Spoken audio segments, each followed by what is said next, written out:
They know everything.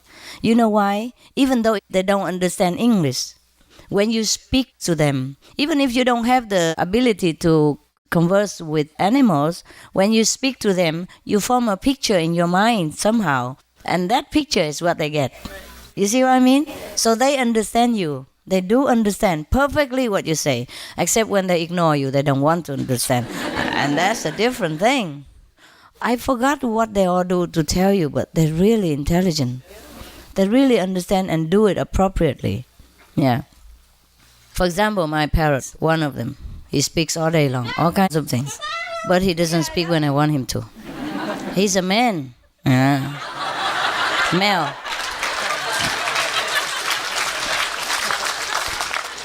But that's not the point, okay? That's not the point yet. It's not the point. So whenever I come out, they love peanuts, which is forbidden food. They cannot eat too much because it's too fattening and not good for their liver. It's okay for a treat. So whenever I come out and I open a jar of peanuts, he picks his head right away next to my shoulder. I love you, I love you, I love you. I say, yeah. Yeah, you love the peanuts, all right. He keeps saying, I love you until I give him the blessed peanuts. And then he stops. And I say, I love you. Say it again. Yum, yum, yum, yum, yum, yum, yum, yum. Yum, yum, yum, yum. Don't tell me he doesn't understand what I love you means. Yes. And whenever I'm too far away and he wants to entice me to him, I love you. I love you. I'm a good bird. Good bird. And then sometimes I'm busy. I pass by. I don't come in. Where are you going?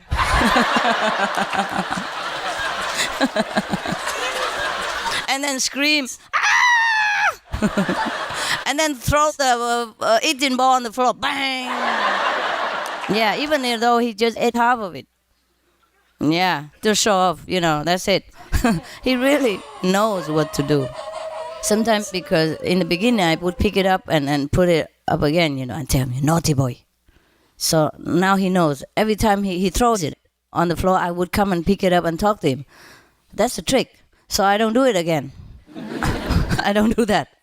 It's a reward, That's what he wants, attention. But dogs are also the same. And if you even scold them, they like it. I have a dog, an Australian Shepherd. Even if I scold him, he's so happy. He sticks his tongue out and has all four out. Scratch my tum. You can scold me, but scratch me. So happy. I say, I'm scolding you, man. I'm scolding you. The more I scold, the louder, the more happy.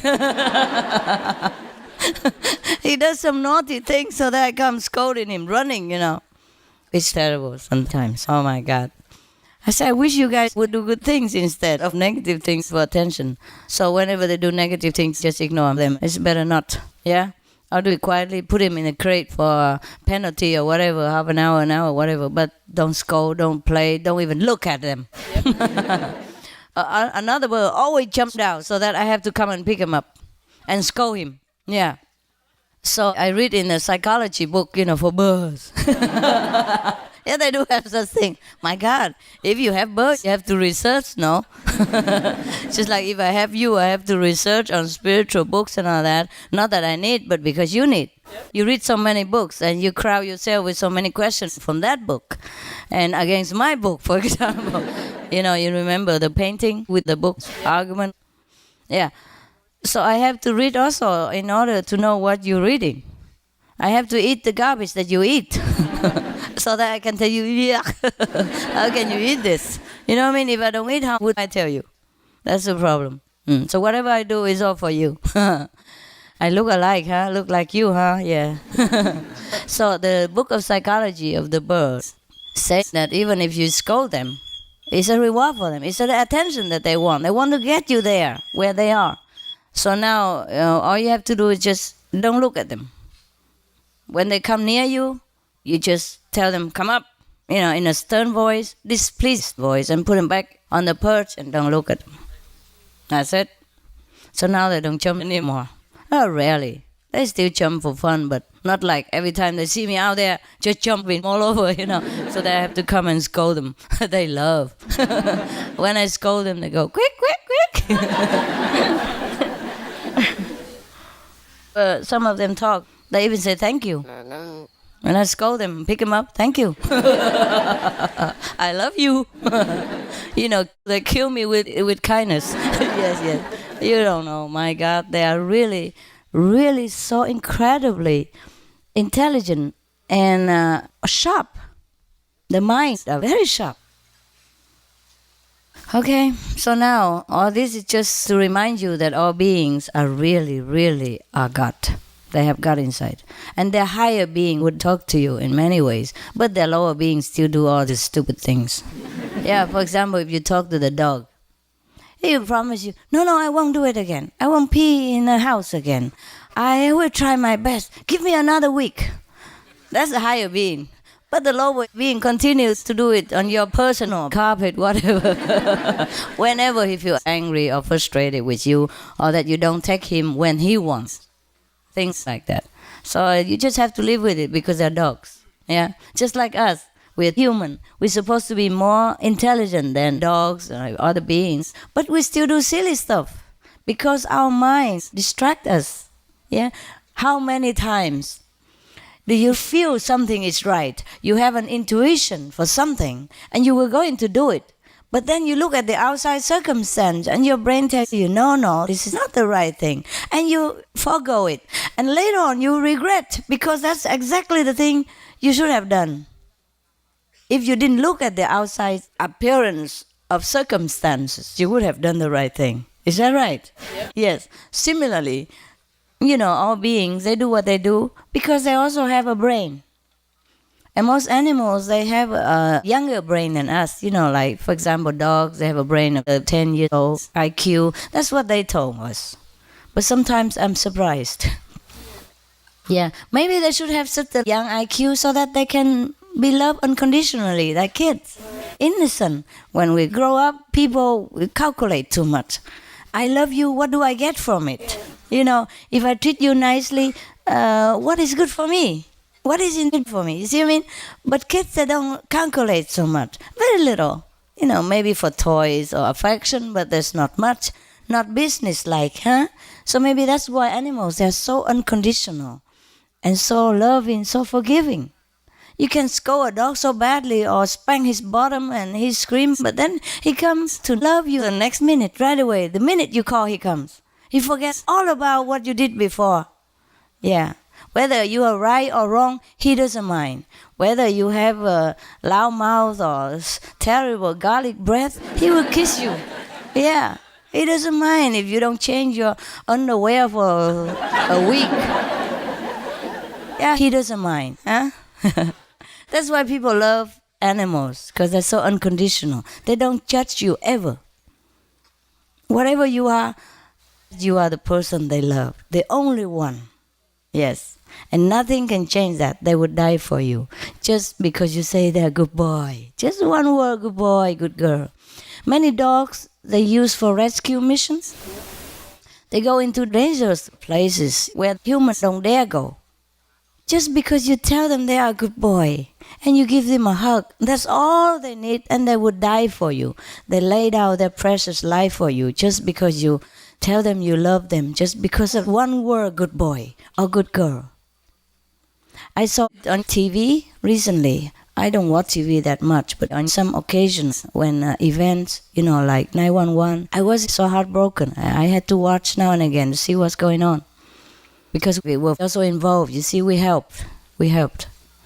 Although they only think Americans help. Yeah, but we really help from afar, from all over the countries. We pour in manpower and finances to help. So we were also involved because we love. Yeah, we love all kinds. We also send money for Afghan people, not just Americans. But anyway, don't tell anybody. Also, I wanted to see what's the outcome, If anything's better, of course, nothing can be much better. But there's some touching stories that make up for the tragic events.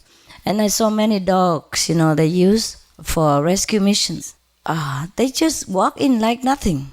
But I feel so bad for them. At least they should wear some protective shoes because it's broken glass and broken stones everywhere.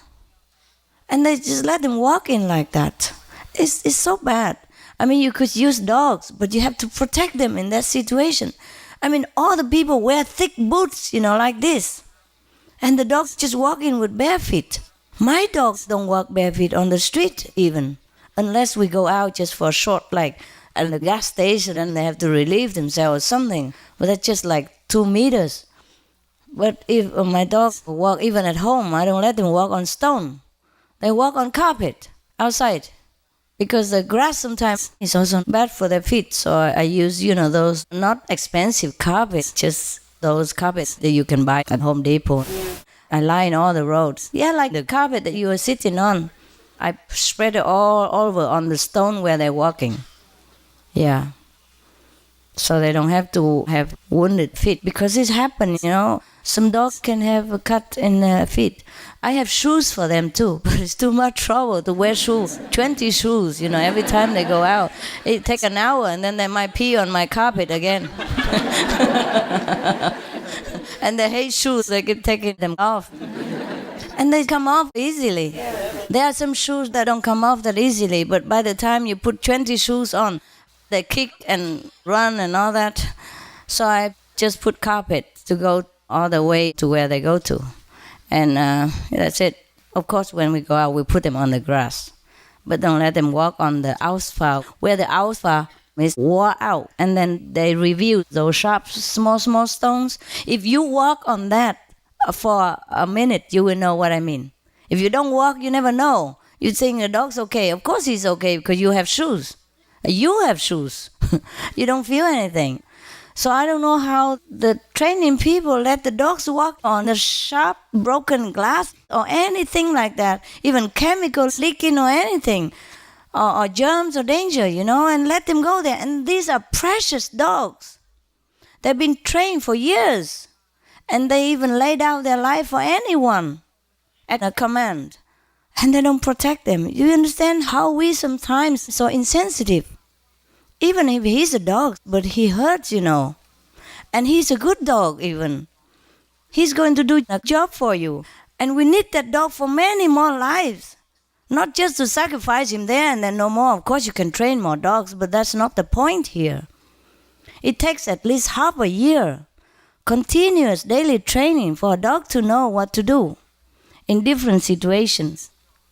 And for a dog to act out intelligently by himself is also hard to find, because you can only train in one like rigid situation, like a dog who smells drugs, or a dog who smells people, or a dog who smells landmines, things like that only, but not everything. Still, it takes a long time. But then you still have to protect that dog, my God. Huh? If you have a talented employee in your office, you give him rights, you protect him, no. But the dog, my God, nobody thinks anything because he's a dog. I don't understand. So if you have dogs, take care of them. At least our dogs, you take care of them for me. Okay?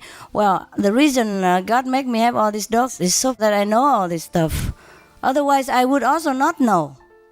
Truly, how would I know all this stuff? I'm not always on this earth and have dogs. I came from somewhere else where we don't have dogs.